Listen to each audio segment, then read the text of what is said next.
Bonjour à toutes et à tous, comme il est d'usage en ce début d'année, je vous présente mes meilleurs vœux, bien évidemment, en vous souhaitant en priorité d'avoir une bonne santé. Comme disait une copine, le reste, c'est du bénéfice, hein. Alors, on va pas se mentir, ça va sans doute secouer. Voilà, l'année va sans doute être compliquée. Ceci dit, toutes les années qu'on traverse sont difficiles, plus ou moins difficiles, que ce soit au niveau collectif et essentiellement au niveau individuel, hein. Les accidents entre guillemets de la vie sont nombreux. C'est pas ce qui manque. Donc, plutôt que de vous souhaiter effectivement d'avoir la traversée la plus tranquille possible, hein, la vie n'étant pas un long fleuve tranquille, eh bien, souhaitons-nous d'avoir la force justement, d'aborder les épreuves qui se présentent et puis de traiter les problèmes de la meilleure façon qui soit, parce que c'est comme ça, que l'on se révèle. C'est face à l'adversité que l'on grandit, c'est face à l'adversité que l'on sculpte notre personnalité, hein, que l'on fortifie notre âme, et donc finalement ce sont des opportunités. Voilà. Alors, je vais dans cette vidéo aborder la thématique des prévisions, hein. On n'est pas dans des prédictions, on fait une forme de prévision sur ce qui va se passer, sur ce qui pourrait nous attendre. Alors, comme je l'ai dit dans ma vidéo précédente, au moment de Noël, j'ai posé une sorte de scénario pour 2024. Dans tous les cas de figure, je pense que, et pour ceux qui ont lu mon livre Apocalypse 2030, on est et on entre dans une période là qui est une période charnière, hein. Les quelques années qui s'ouvrent là devant nous sont une période charnière. 2020 a marqué effectivement une inflexion. Le voile du mensonge a commencé à se déchirer. Et puis là, il y a des gens qui s'éveillent. Il y a effectivement de l'autre côté un agenda qui continue à se dérouler. Et puis on entre dans une période de danger, hein, puisque on est à la fin d'un empire. Et puis il y a des empires qui montent. Et donc on est dans une période de tumulte, une période de danger où tout peut arriver, que ce soit au niveau extérieur, au niveau international, avec des conflits bien évidemment, mais aussi au niveau national, donc à l'intérieur des nations et à l'intérieur des sociétés, à l'intérieur des civilisations même. Donc c'est une période qui correspond à une fin de cycle, comme je l'ai déjà expliqué. Donc une période effectivement tumultueuse potentiellement, mais riche en opportunités et en possibilités, riche en promesses, hein, on va dire. Voilà, il faut rester positif, hein. Donc, je vais faire cet exercice, hein, pour voir effectivement, faire un petit point de situation et puis voir où tout ça peut nous conduire, bien évidemment, à travers cette année et notamment à travers cette fin de cycle et notamment les 10 dernières années là qui s'ouvrent devant nous. Dans ma dernière vidéo, celle qui a été publiée au moment de Noël, j'ai parlé d'économie, j'ai parlé de géopolitique et notamment du scénario qui me paraissait le plus probable pour 2024. Alors, je vais revenir rapidement dessus, sur certains éléments, notamment économiques et macroéconomiques. Juste histoire de faire réfléchir un petit peu tout le monde, parce que je trouve ça toujours très intéressant. On parle par exemple d'inflation. Alors, ça c'est les chiffres de l'Empire, hein, toujours US, mais bon, vous transposez ça pour la France, vous avez le même truc. Donc tout le monde lutte contre l'inflation, les banques centrales luttent contre l'inflation, les gouvernements luttent contre l'inflation. Personne ne sait d'où ça vient, bien évidemment, hein. C'est-à-dire c'est eux qui créent l'inflation, c'est notre système monétaire qui est par conception même inflationniste.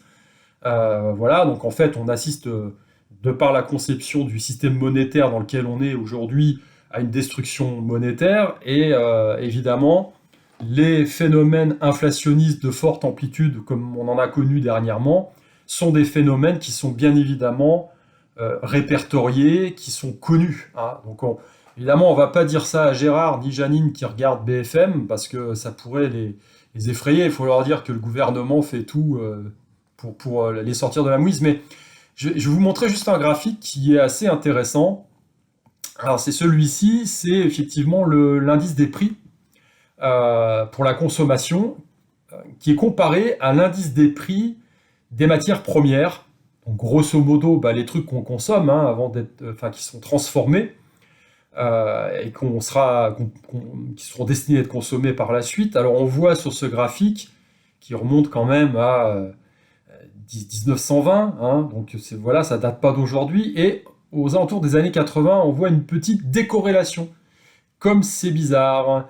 Voilà, donc à partir des années 80, on a effectivement un décrochage qui s'opère entre les prix des matières premières et les prix de ces matières premières transformées achetées par le consommateur de base. Voilà. Donc vous voyez bien que l'inflation, c'est pas un phénomène nouveau, hein. Les prix des matières premières augmentent, bien évidemment, mais beaucoup moins rapidement que les prix à la consommation. Donc c'est quand même intéressant de le noter. Alors, je voudrais vous montrer cette carte également.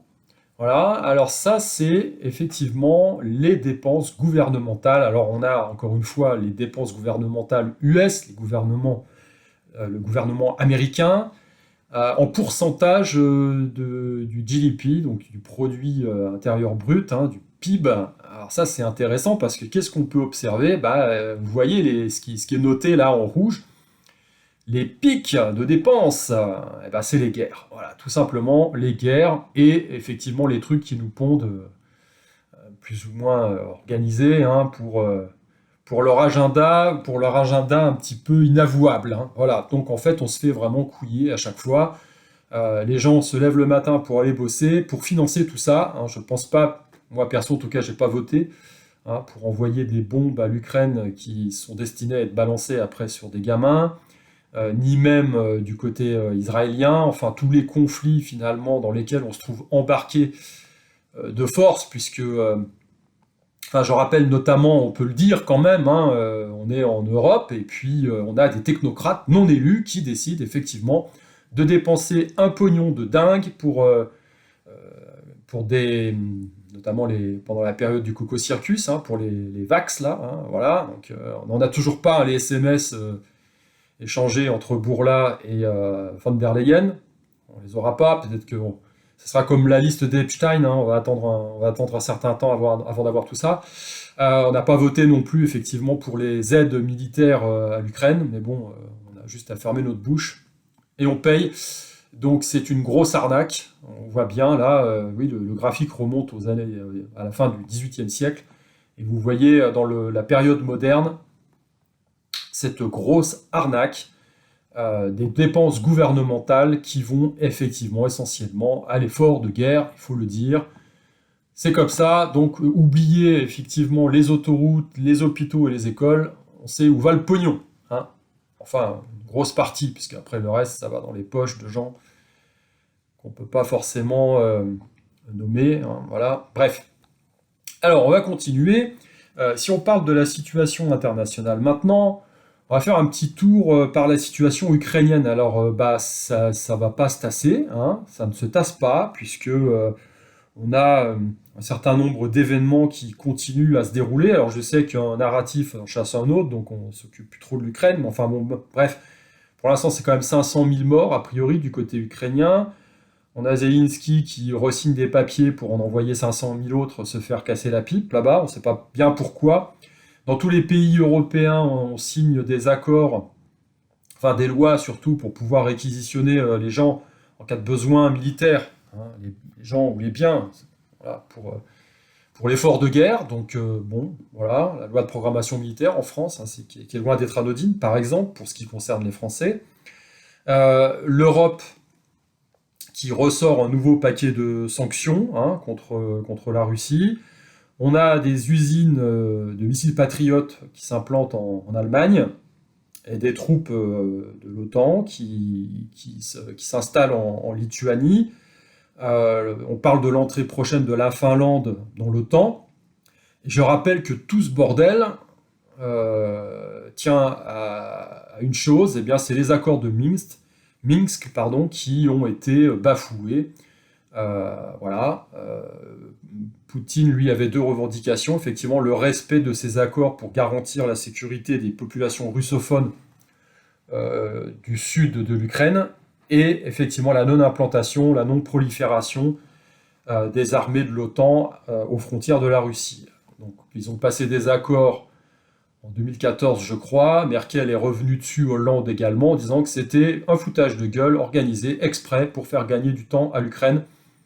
Voilà, donc il y a une grosse lessiveuse à pognon, hein, on peut le dire aussi. Donc voilà, donc bah écoutez, le problème n'est pas réglé, bien évidemment, hein, puisque ça continue, il y a surenchère. Donc je ne vois pas comment ça pourrait s'améliorer comme ça. Je rappelle qu'il va y avoir des élections en Russie.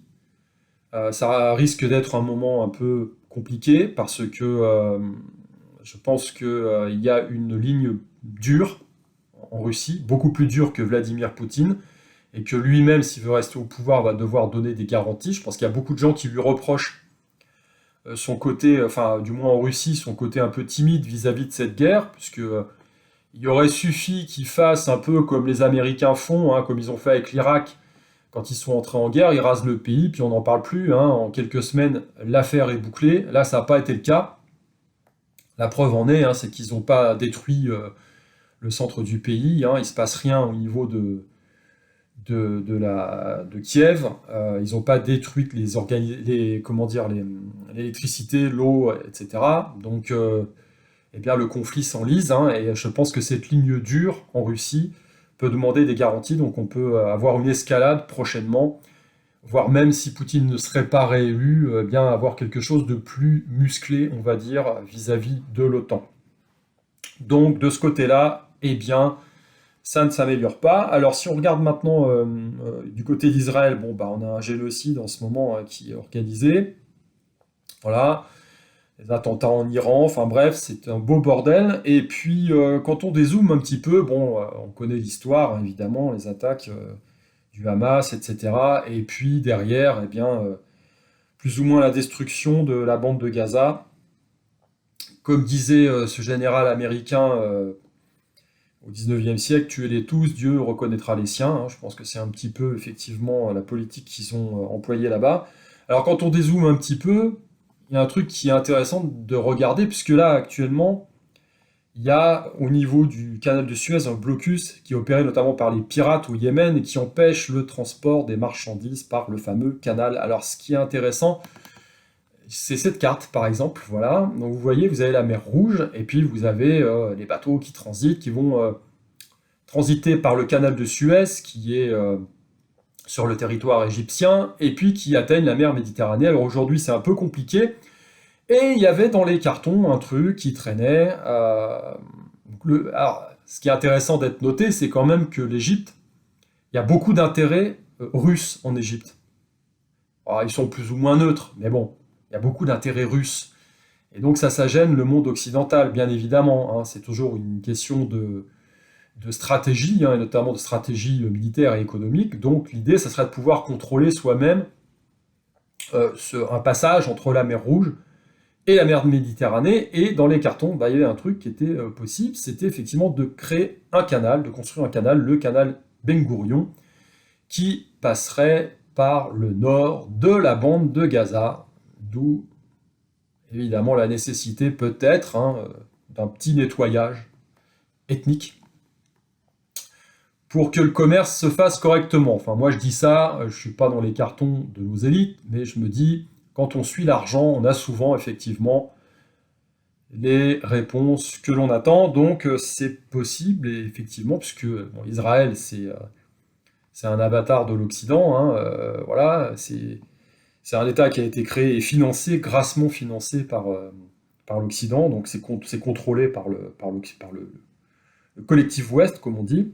Donc effectivement, ça pourrait se justifier. C'est une piste intéressante à explorer. Bref, on va en rester là au niveau de la géopolitique, parce que on pourrait aussi parler de la Chine. Alors, je vais juste balancer ce tweet-là d'Alexander Dugin, qui est un penseur très écouté en Russie, qui lui a fait effectivement, euh, qui a fait le résumé de tout ça, hein. Donc voilà, je vous mets le tweet et je vous le traduis. Donc la Russie contre le collectif Ouest en Ukraine, la Chine contre Taïwan, supportée par le collectif Ouest, la résistance au Proche-Orient contre Israël et les Américains. Il y a un certain nombre de porte-avions, hein, qui sont déjà en Méditerranée, hein. On sent que voilà, Le Hamas, c'est qu'une excuse derrière, hein. On ne déplace pas une force de cette envergure pour quelques gugus avec des kalash. Bref, donc cette petite aparté. Le Venezuela contre la Guyane, supporté par le collectif Ouest. Le Mali, Burkina Faso, Guinée, Niger, etc. contre la France-Afrique, supporté par le collectif Ouest. Des abrutis comme Biden et Blinken qui trouveront certainement le bon moment pour insulter Modi Barat, pardon, voilà. Trudeau l'a déjà fait a priori. Donc en clair, les États qui sont à l'intérieur de l'OTAN, c'est les ennemis, et les BRICS sont nos alliés et nos amis. Les deux ont des armes nucléaires. Les F-16 qui ont été dotés qui ont été donnés en dotation par les US à l'Ukraine peuvent provoquer à tout moment des frappes nucléaires, on va dire, contre les US. Voilà.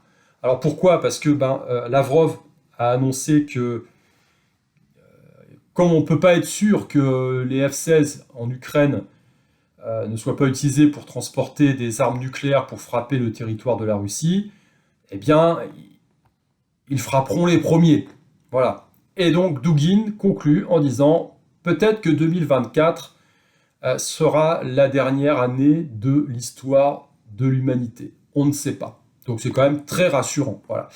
Donc en clair, bon, on est sur effectivement un bras de fer, hein, très clairement. On a des gens du côté occidental alors, je ne vais pas dire qu'ils tiennent pas la route, c'est pas vrai, parce que Biden, bon, on sait très bien que c'est une marionnette sénile, c'est pas lui qui tient les ficelles du pouvoir, c'est pas vrai, qui tient les rênes.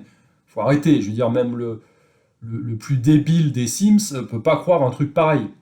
Donc il y a bien le côté démocratique là-dedans, on se marre, hein. Donc il y a bien des gens derrière qui détiennent les véritables pouvoirs, qui prennent les décisions, et lui, il lit le script. Hein.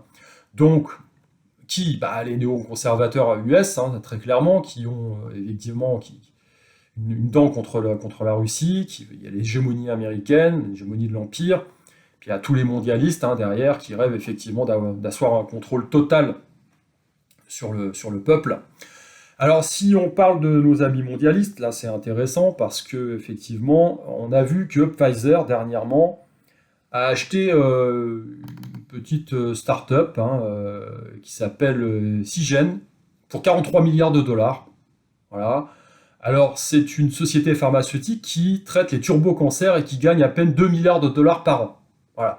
Alors, Pfizer a sorti les cordons de la bourse pour lâcher 43 milliards. Ah oui, pourquoi ? Parce que cette société pharmaceutique traite les cancers turbo et Pfizer, avec son CEO, Bourla, pense que les cancers turbo vont exploser dans les années qui viennent. Ces gens-là sont vraiment visionnaires, c'est hallucinant. Hein. Et c'est vrai que quand on regarde par exemple la courbe des surmortalités, tout pays confondu, depuis 2018, voilà, donc j'ai un petit graphique là que j'ai récupéré sur Twitter d'un compte qui fait vraiment le boulot, très intéressant, hein, qui s'appelle Felicitina. Je vous invite à aller jeter un œil sur son travail. Là, on voit effectivement un graphique qui est assez parlant. On voit bien que tous les pays qui ont été survax, bon, ça doit être une coïncidence, je pense, ont un taux de surmortalité assez impressionnant et assez bizarre, on va dire, pour ne pas dire autre chose, pour ne pas dire suspect. Donc bref, effectivement, explosion de turbocancer, et nos amis de Big Pharma se positionnent sur le créneau, parce que il y a quand même un petit billet à prendre dans les années qui viennent. Et puis comme effectivement la Cour pénale internationale a du mal à se mettre en route pour juger tous ces gens-là, bon, voilà, on continue, business as usual. Alors, je vous remontre cette carte aussi, puisqu'on avait parlé plusieurs fois de Deagel. Alors, il y a des documents déclassifiés là, qui sont sortis, a priori, et qui effectivement noteraient le lien très étroit entre cette compagnie de renseignement militaire qui avait publié sur Internet et sur son site un certain nombre de chiffres liés à la dépopulation mondiale depuis quelques années. Ils étaient en avance eux aussi. Et sur cette carte, on voit effectivement, en reprenant ces chiffres, bon, les chiffres ont disparu, on peut les trouver sur archive.org, mais les chiffres ont disparu d'Internet, sont plus là, circuler, il n'y a rien à voir. Bon, on sait très bien, on avait vu la France perdre 40% d'ici 2025 comment dire, d'habitants. Entre autres, les US, pareil, un tiers, enfin c'était assez impressionnant. Et donc sur cette carte, on a un petit récap, effectivement, de ces données. Et ça correspond quand même pas mal, ça doit être encore une coïncidence, eh bien, à cette surmortalité des pays survax ces dernières années. Bref, on est dans des coïncidences, voilà, on n'incrimine personne, on se pose des questions, on est là pour se poser des questions, et puis effectivement, mettre en place, on va dire, des stratégies personnelles pour essayer de passer tout ce bordel-là. Voilà. Alors donc, on attend toujours là en ce moment la divulgation de la liste des clients d'Epstein, puisque ça fait quand même quelques années maintenant qu'on nous amuse avec ça. Donc ça c'était encore un truc vachement complotiste, on serait cru dans un film de série B, vous vous rendez compte, une île occupée et achetée par un milliardaire avec effectivement des nanas réduites en esclavage sexuel là-dessus. Et puis tous les élites mondiales qui vont faire des allers-retours sur cette île, peut-être pour aller pêcher, sans doute, ou pour profiter du coucher de soleil dans les tropiques, on ne sait pas. Et puis, ce monsieur, qui évidemment s'est suicidé, s'est suicidé dans une cellule de haute sécurité. Je pense qu'il devait avoir des dossiers sur tout le monde, on le sait très bien. Et donc on attend tous effectivement cette fameuse liste pour savoir qui allait profiter du soleil là-bas. Donc c'est comme pour beaucoup de choses, vous avez effectivement, là on touche quand même à du haut gratin, mais bon, bref, quand bien même y aurait-il une justice, le temps de la justice est toujours très long. Donc, notamment pour revenir sur le Coco Circus, quand on est dans une situation de légitime défense, il faut savoir réagir vite, il faut avoir les bonnes informations, il faut faire confiance à son ressenti, et puis il faut prendre des décisions, même si elles peuvent paraître à un moment donné en contradiction avec la doxa officielle, avec la loi ou avec autre chose. Parce que après, oui, peut-être que si vous laissez faire, vous aviez eu raison, mais bon, vous vous êtes laissé faire, et puis quand la justice passe, 10-15 ans après, si le turbo-cancer n'est pas passé avant, eh bien c'est trop tard. Vous aviez raison, mais bon, vous n'êtes plus là, ça vous fait une belle jambe. Donc voilà, donc il faut attendre. Donc 2024, eh bien, ça sera une année électorale majeure, comme j'ai déjà signalé, notamment en parlant de la Russie, eh bien, il y a une élection là-bas. Il faut toujours faire attention, effectivement, aux pouvoirs et contre-pouvoirs qui sont à l'intérieur des pays. C'est toujours un jeu de dupes. Tout le monde croit qu'il y a un type qui gouverne, mais bon, il y a toujours des luttes de pouvoir au sein des mêmes factions. Et effectivement, là-bas, il y a une ligne dure, il y a encore des vieilles casquettes là qui ont, je pense, la nostalgie de la Grande Russie de l'époque soviétique. Alors tout le monde pense que, enfin il y a beaucoup qui pensent que Poutine, lui aussi, mais non, moi je pense qu'il a plutôt la nostalgie de la Grande Russie d'avant, quand c'était un empire, et c'est quand même autre chose, c'est quand même différent. Je pense que le côté communiste, c'est plutôt pour notre pomme, voilà. C'est plutôt pour l'Occident et puis notamment l'Europe, parce qu'on est toujours à l'avant-garde de tout, nous, et surtout de la connerie, j'ai envie de dire. Donc tout ce qui est effectivement lutte contre, entre guillemets, les fake news, mais surtout celles qui les arrangent pas, eh bien, c'est d'actualité. Donc on organise la censure progressivement et sûrement, et puis l'agenda se poursuit parce que, eh bien, vous le savez tous, à horizon 10 ans, eh bien, on n'aura plus rien, on ne possédera plus rien, mais on sera heureux. Donc c'est quand même l'essentiel. Et c'est sûr qu'en remettant notre souveraineté entre les mains de ces gens-là, on va être super heureux. On a déjà vu ce que ça pouvait donner à partir de 2020. Donc voilà, on est toujours sur le développement du fameux agenda. Il suffit de regarder en France tout ce qui est dans les tuyaux par rapport à la propriété immobilière. Alors bon, déjà être propriétaire en France, c'est une vaste blague, parce que vous êtes locataire de l'État avec toutes les charges que vous lâchez.